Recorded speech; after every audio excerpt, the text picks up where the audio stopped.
Hello guys, কেমন আছেন সবাই? লাস্ট লেসনগুলোতে আমরা জেনেছি ওয়েবসাইট কি, ওয়েব ডিজাইন কি, অ্যাজ এ ওয়েব ডেভেলপার আমাদের ক্যারিয়ার কেমন হতে পারে, এই জিনিসগুলো। সো আজকের এই লেসনটিতে আমরা জানবো কিভাবে ওয়েব টেকনোলজিটা কাজ করে। সো প্রথমে আমি দুইটা টার্মের সাথে আপনাদের সাথে পরিচয় করিয়ে দিই। একটা হচ্ছে ক্লায়েন্ট, একটা হচ্ছে সার্ভার। সো ক্লায়েন্ট হচ্ছে আমাদের যে ওয়েব ব্রাউজার সেটা, এবং সার্ভার হচ্ছে যেখানে ডাটাবেসে যে ডাটাগুলো থাকে ওইটা আমরা সার্ভারের মাধ্যমে প্রসেস করে নিয়ে আসি। অর্থাৎ সার্ভার অ্যাকচুয়ালি হচ্ছে সব ডাটা থাকে। সো যে জিনিসটা আমি এখন বলতে চাচ্ছি সেটা হচ্ছে ক্লায়েন্ট এবং সার্ভারের মধ্যে রিলেশনশিপটা কি। একটা ক্লায়েন্ট, আমরা যখন ব্রাউজারে কোনো ওয়েবসাইটের ডোমেন লিখে বা কোনো কিছু লিখে যখন আমরা সার্চ করি, অর্থাৎ রিকোয়েস্ট করি, ওই রিকোয়েস্টটা প্রথমে সার্ভারে যায় একটা প্রোটোকলের মাধ্যমে।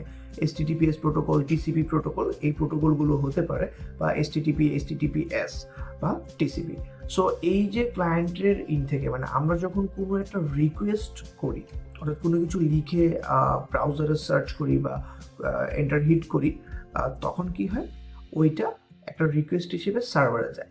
সার্ভার ওই কি রিকোয়েস্ট আমি পাঠিয়েছি, অর্থাৎ কোন ডোমেন নেমকে আমি চাচ্ছি বা কোন অপারেশনটি আমি করতে চাচ্ছি, এই জিনিসটাকে সার্ভার ওই কন্ডিশন বা লজিক বা লজিক্যাল অপারেশন বা কন্ডিশনাল অপারেশন ওই অনুযায়ী কি করে এটাকে প্রসেস করে সে ওই অনুযায়ী রিকোয়েস্ট অনুযায়ী ডাটাবেস থেকে ডাটা নিয়ে আসে এবং ওই অনুযায়ী আমাদেরকে রেসপন্স পাঠায়।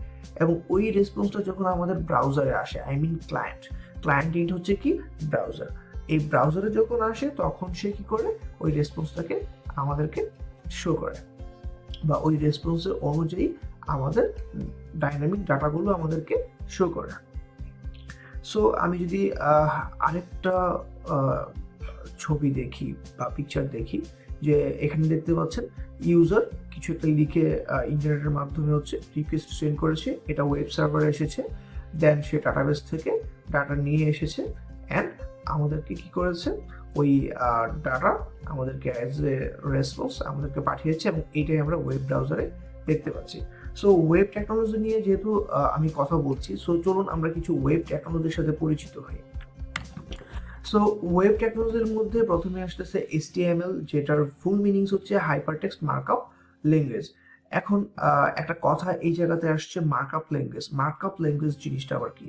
সো মার্কআপ ল্যাঙ্গুয়েজ জিনিসটা হচ্ছে এমন একটা ওয়ে বা প্রসেস যেটা কি করে কোনো একটা নর্মাল টেক্সট এবং স্পেশাল ক্যারেক্টার ট্যাগগুলোর মধ্যে ডিস্টিংগুইশ করতে পারে। এবং HTML হচ্ছে মার্কআপ ল্যাঙ্গুয়েজ হচ্ছে যেটার মাধ্যমে আপনি কোনো একটা কন্টেন্ট ডিসপ্লে করতে পারবেন বা কোনো একটা স্ট্রাকচার বিল্ড করতে পারবেন। অর্থাৎ HTML কে যদি আমি এক কথায় বলি, তাহলে HTML ইউজ হয় কেন? কোনো কন্টেন্টকে ডিসপ্লে করার জন্য, অথবা একটা স্ট্রাকচার বিল্ড করার জন্য। এখন আমি একটা স্ট্রাকচার বিল্ড করলাম, সাপোজ আমি একটা বিল্ডিং বানালাম, কিন্তু ওই বিল্ডিংকে আমার কালারফুল করার জন্য, রং করার জন্য, আরও বেশি অ্যাট্রাকটিভ স্টাইলিশ করার জন্য আমরা কি করি, CSS ইউজ করি। অর্থাৎ কোনো একটা HTML ডকুমেন্টকে আরও বেশি স্টাইলিশ অ্যাট্রাকটিভ করার জন্য আমরা কি করি, CSS ইউজ করি। আর এই CSS এর মধ্যে কি রয়েছে, কিছু প্রি প্রসেসর রয়েছে CSS এর, যেগুলো হচ্ছে আমাদেরকে কাজ করতে অনেক বেশি সুবিধা দেয় এবং আমাদের কোড রিইউজেবিলিটি বাড়ানোর ক্ষেত্রে, পারফরমেন্সের ক্ষেত্রে অনেক সুবিধা দেয়। সো CSS প্রি প্রসেসরের মধ্যে দুইটা ফেমাস এবং মোস্ট পপুলার প্রি প্রসেসর হচ্ছে লেস এবং সাস।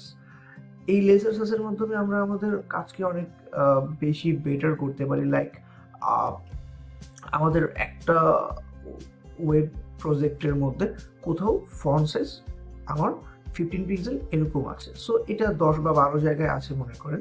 সো আমি যখন এই 15 pixel, suppose font size 15 pixel, so এই 10 থেকে 12 জায়গায় আমার ফন্ট সাইজ আমি লিখলাম কি 15 পিক্সেল 15 পিক্সেল 15 পিক্সেল। বাট পরবর্তীতে যখন কোনো একটা কারণে বা মিডিয়া কুইরি বা ট্যাব বা মোবাইলের ক্ষেত্রে আমার এই ফন্ট সাইজটা ছোট করতে হবে, তখন আমার ওই কিন্তু 10 থেকে 12 জায়গায় আবার চেঞ্জ করা লাগছে। এখন এটা যদি 70-80 জায়গায় হয়, তখন কিন্তু আমার প্রত্যেকটা জায়গা ধরে ধরে আবার চেঞ্জ করা লাগবে, যেটা অনেক বেশি বোরিং এবং টাইম কনজিউমিং।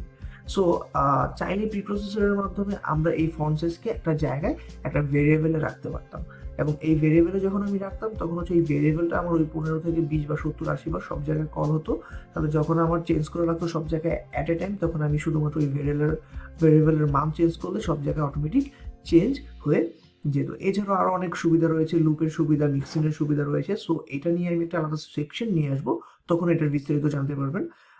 তারপর আসি জাভাস্ক্রিপ্ট নিয়ে। জাভাস্ক্রিপ্ট হচ্ছে একটা ফ্রন্ট এন্ড মানে ক্লায়েন্ট সাইড স্ক্রিপ্টিং ল্যাঙ্গুয়েজ, যেটা দিয়ে ফ্রন্ট এন্ডের লজিক্যাল অপারেশনগুলো করা যায়, একটা ওয়েবসাইটকে আরও বেশি ইন্টারেক্টিভ করা যায় এবং ডাইনামিক ফ্রন্ট এন্ড নিয়ে আসা যায়।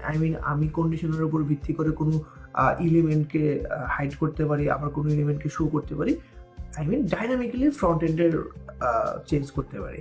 সো এটা ছাড়া ব্যাক এন্ডের জন্য রয়েছে পিএইচপি, রুবি, পাইথন, ASP.NET, এই প্রোগ্রামিং ল্যাঙ্গুয়েজগুলো। আর ডাটাবেসের অপারেশনের জন্য রয়েছে MySQL, MongoDB। এই দুইটার মাধ্যমে আমরা চাইলে, বা দুইটার যে কোনো একটা দিয়ে হচ্ছে আমরা চাইলে কি করতে পারি, আমাদের ডাটাবেসকে ম্যানেজ করতে পারি। MongoDBর জন্য এক ধরনের ডাটাবেস ম্যানেজমেন্ট একটা ওয়ে, আর একটা হচ্ছে কি MySQL। সো এছাড়া রয়েছে পপুলার কিছু ফ্রেমওয়ার্ক। আমি যদি পপুলার ফ্রেমওয়ার্কগুলো নিয়ে একটু কথা বলি, তাহলে CSS এর পপুলার ফ্রেমওয়ার্ক হচ্ছে Bootstrap, Semantic UI, Materialize, then Foundation, Bulma, UI kit. And জাভাস্ক্রিপ্টের মধ্যে সবচেয়ে পপুলার হচ্ছে অ্যাঙ্গুলার, রিঅ্যাক্ট অ্যান্ড ভিউ.js, এবং ব্যাকএন্ডের জন্য ইউজ হয় Node.js। আর ভিউ.js, রিঅ্যাক্ট.js, অ্যাঙ্গুলার.js এগুলো মূলত ফ্রন্ট এন্ড পার্টের জন্য ইউজ হয়। এবং জাভাস্ক্রিপ্টের অনেক পপুলার একটা লাইব্রেরির মধ্যে ছিল jQuery। যদিও এখন jQueryর ইউজ অনেক কমেছে, বাট jQueryর অনেক প্লাগইন ইউজের মাধ্যমে অনেক অল্প টাইমে জাস্ট একটা প্লাগইনকে ইন্টিগ্রেট করে আমরা অনেক কাজ অনেক সহজে অনেক ফাস্ট করে ফেলতে পারি। তারপর আসছে আমাদের পিএইচপির সবচেয়ে পপুলার ফ্রেমওয়ার্ক হচ্ছে লারাভেল। এছাড়া রয়েছে Symfony, CodeIgniter, Cake, PHP, Y2। Then পাইথনের সবচেয়ে পপুলার ফ্রেমওয়ার্ক হচ্ছে জ্যাঙ্গো। এছাড়াও রয়েছে পিরামিড, টার্বো গিয়ার, ওয়েব2পাই, ভার্টাল, ফ্লাস্ক। অ্যান্ড রুবির সবচেয়ে পপুলার হচ্ছে রুবি অ্যান্ড রেলস। এছাড়াও রয়েছে সিনাট্রা অ্যান্ড রোডা। সো এই HTML এবং CSS আসলে কি করতে পারে? সো আমি যেটা বলেছি, HTML এর ফুল মিনিংস হচ্ছে হাইপারটেক্সট মার্কআপ ল্যাঙ্গুয়েজ। এখন আরেকটা কথা আমি বলি যে HTML কিন্তু কোনো প্রোগ্রামিং ল্যাঙ্গুয়েজ না। কেন না? কারণ HTML এর মধ্যে আমরা কোনো কন্ডিশনাল কাজ করতে পারি না, কোনো লজিক্যাল অপারেশন করতে পারি না। সো একটা মার্কআপ ল্যাঙ্গুয়েজ এবং একটা প্রোগ্রামিং ল্যাঙ্গুয়েজের প্রথম পার্থক্যটাই হচ্ছে, এবং মোস্ট ইম্পর্টেন্ট কথাটাই হচ্ছে যে কন্ডিশনাল বা লজিক্যাল অপারেশন করতে পারে।